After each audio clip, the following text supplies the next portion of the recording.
Assalomu alaykum qadrli tinglovchilar. Bugun men sizlarga yangi adrenalin his qilishlaringiz uchun yangi audio hikoya tayyorlab keldim. Buning uchun Fayzullayev Jaloliddin akamizga kattakon rahmat tilayman, chunki bu hikoyaning muallifi o'sha Jaloliddin aka. Qani biz boshladik.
Va shoshilganimdan politsiyaga telefon qildim. Ular kelishdi, jasadlarni esa dafn qilishdi. Va men bir narsaga hayratlandim. Hamma jasadni peshonasiga katta harf bilan A harfi yozilgandi. Bu voqea bo'lganiga bir hafta bo'ldi. Ishdan keldim, qo'limni yuvaman deb vannaga kirgan edim. Ne ko'z bilan ko'rayki, xotinimni peshonasidan otilgan holda jasadi yotar edi. Va darhol politsiyaga telefon qildim. Eng qizig'i, ayolimni ham, qizimni ham jasadlarini oldida har doim Anabella turar edi. Yana pichoqni ushlab turgan holda.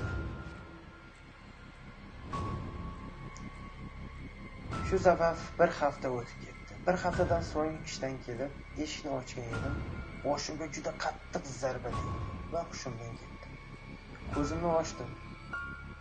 Bog'langan ikki qo'lim va oyog'im bog'langanini va Anabellani ko'rar edim.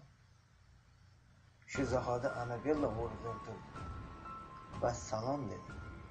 Uning qo'lida pichoq va to'pponcha bor edi.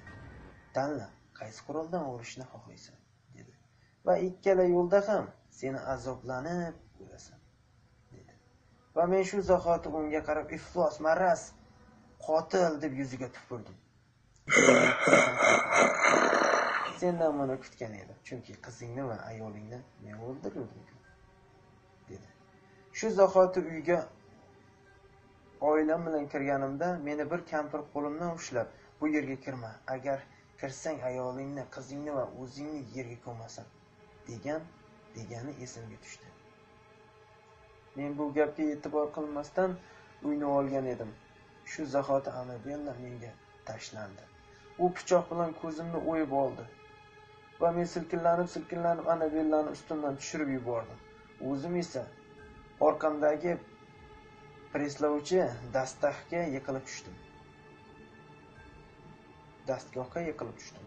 Anabella esa paytdan foydalanib dastgohni ishga tushirib yubordi. Sen o'zingga o'zing hukm chiqarding. Men Anabellaga nega bunaqa qilyapsan dedim. Meni aybim nima dedim. U dastgohni to'xtatdi. Sen aybing bu uyni sotib olganing bo'ldi. Seni to'xtatgan kampir sendan oldingi odamni asrab qolgan edi. u meni jonli ekanligimni isbotlagan edi. Chunki u meni jonli yurganimni ko'rgan edi. Sen uni gapiga kirmay bekor qilding, deb dastgohni ishga tushdi. Va alvido dedi. Va dastgoh meni prislab tashladi.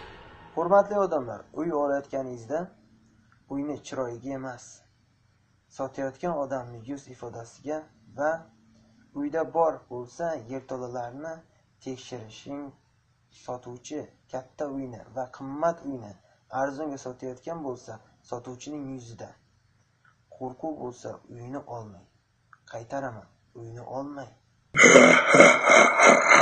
Shu bilan hikoyamiz o'z nihoyasiga yetdi. Xato va kamchiliklar uchun uzr so'rayman. Yana Xudo xohlasa audio hikoyalar chiqarishda to'xtamayman. E'tiboringlar uchun kattakon rahmat.